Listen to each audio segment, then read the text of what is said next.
انا ربکم الاعلی، میں سب سے بڑا رب ہوں۔ وہ نوکرانی کہتی ہے سب سے بڑا رب ہوگا اپنے گھر میں ہوگا، میرا رب تو آسمانوں پہ موجود ہے۔ دربار میں کھڑے ہو کر کے شہادت ہے مطلوب مقصود مومن، نہ مال غنیمت نہ کشور کشائی، نہ مال غنیمت نہ کشور کشائی، یہ ہے فقیری میں بھی بادشاہی۔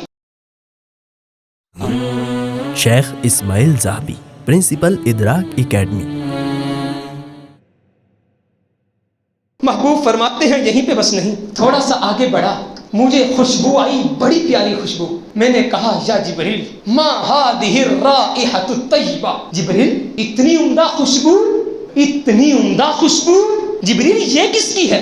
جبریل علیہ السلام فرماتے ہیں محبوب یہ فرعون کی بیٹی کی خدمت کرنے والی عورت کی خوشبو ہے، فرعون کی بیٹی کی خدمت کرنے والی عورت کی خوشبو۔ وما شانہ، پیارے جبریل اس کا واقعہ کیا ہے، اس کا مسئلہ کیا ہے؟ اب جبریل علیہ السلام کہاں پہ بیان کر رہے ہیں؟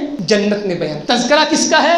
ایک نوکرانی کا، ایک خادمہ کا، اور بیان کس کو کیا جا رہا ہے؟ کائنات کے سردار کو بیان کیا جا رہا ہے۔ یہ مرتبہ بلند مل گیا جس کو مل گیا، یہ بلند مقام مل گیا جس کو مل گیا۔ اس دل میں تڑپ لے کے تو آ، اس دل میں شوق لے کے تو آ، اس دل میں لگن لے کے تو آ، اللہ کی عبادت کا مزہ تو لے، اللہ کی توحید کا پرچار تو کرو، اللہ کے لیے نکلو تو صحیح۔ ایک نوکرانی کا تذکرہ اللہ کی جنت میں فرشتوں کا سردار کر رہا ہے، کائنات کا سردار سن رہا ہے۔ اللہ، اس کا واقعہ کیا ہے؟ فرمایا یہ فرعون کی بیٹی کی جو نوکرانی تھی، ایک دن اس کے بالوں میں کنگھی کر رہی تھی، کنگھی نیچے گر گئی۔ یہ فرعون کی بیٹی کی نوکرانی نے کنگھی اٹھاتے ہوئے کہا بسم اللہ، اللہ کے نام کے ساتھ، بسم اللہ اللہ کے نام کے ساتھ، بسم اللہ اپنے پیدا کرنے والے کے نام کے ساتھ۔ جب بھی کوئی کام کرو بسم اللہ پڑھ کے تو دیکھو، اللہ اس میں برکتیں ڈال دیتا ہے۔ اس کی فرعون کی بیٹی نے کہا تو نے کس کا نام لیا؟ اس نے کہا تجھے کیا معلوم، میں نے کائنات کو پالنے والے سنبھالنے والے اللہ کا نام۔ اس نے کہا میرے بابا کا؟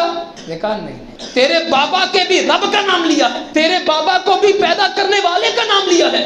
اس نے کہا اچھا میرے بابا کو نہیں مانتی؟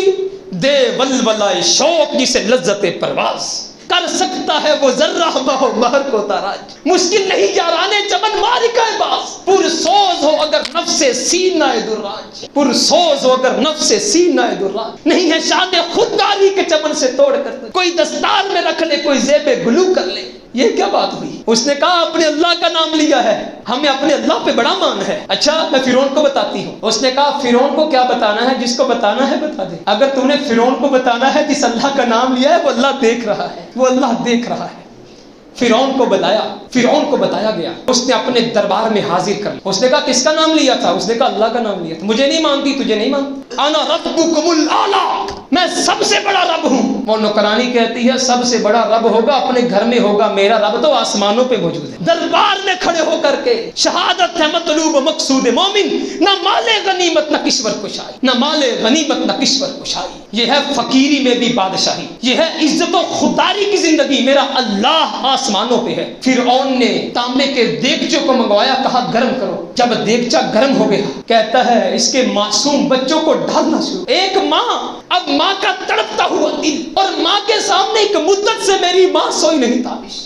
میں نے ایک بار کہا تھا ماں مجھے ڈر لگتا ہے، مرغی کے پروں کی طرح اپنے بچوں کو اپنے نیچے سمیٹ کر کے رکھنے والی ماں، بچے کے سر میں درد ہو پوری رات سوتی نہیں وہ ماں، اور وہ ماں جب تک بچہ گھر کی دہلیز میں قدم نہ رکھنے اس کو نیند نہیں آتی۔ ایک ماں کے سامنے اس کے جگر کے ٹکڑوں کو تانبے کی گرم دیگ میں ڈالا جا رہا ہے۔ اس نے کہا فرعون ایک جملہ کہتی ہوں، ایک جملہ، میری ایک وصیت مان لے۔ اس نے کہا کیا بات ہے؟ اس نے کہا صرف اتنا کہوں گی جب ہم سارے جل کے راکھ ہو جائیں، منتیں نہیں کی، نہیں ہے شان خودداری کے چمن سے توڑ کر خود ہی کو کر بلند اتنا کہ ہر تقدیر سے پہلے خود ہی کو لے کے آ، خودداری کو لے کے آ۔ اگر ہمت کرے تو پھر کیا نہیں انسان کے بس میں، یہ کم ہمتی ہے جو بے بسی معلوم ہوتی ہے۔ فرعون تیرے دربار میں بھیک نہیں مانگ رہی، تیرے دربار میں ہاتھ نہیں پھیلا رہی، صرف ایک جملہ کہتی ہوں جب تانبے کی دیگ میں میں اور میرے بچے جل کے راکھ ہو جائے، ہماری ہڈیوں کو اکٹھا دفن کر، کل قیامت کے دن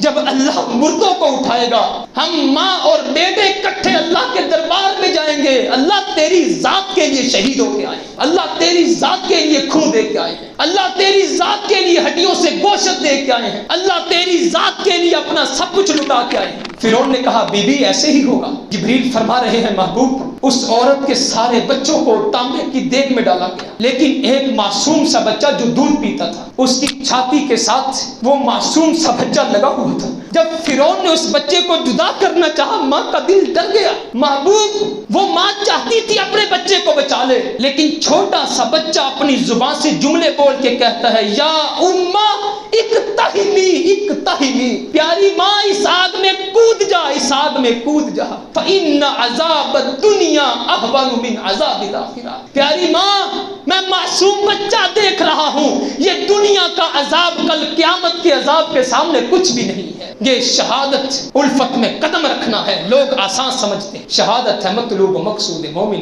نہ مال غنیمت نہ کشور کشائی، اور پھر جان دی تو توحید کے لیے دی۔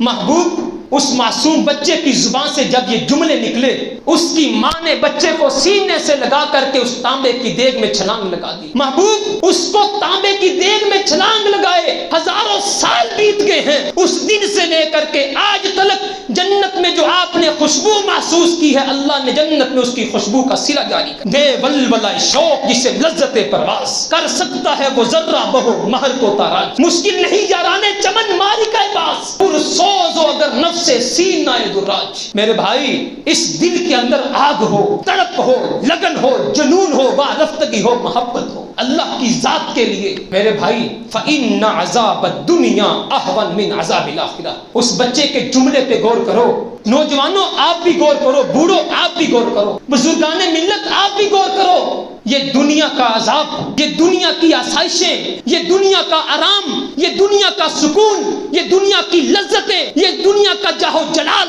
یہ دنیا کا پیسہ دولت ٹکا، یہ دنیا کی عزت، یہ دنیا کی شہرت آخرت کے مقابلے میں کچھ بھی نہیں ہے، آخرت کے مقابلے میں کچھ بھی نہیں ہے۔ اس معصوم سے بچے کو یہ بات معلوم تھی، ماں جو مزہ جنت میں ہے وہ دنیا میں نہیں۔ میرے بھائی محبوب فرماتے ہیں میں نے جنت میں اس خوشبو کو محسوس کیا،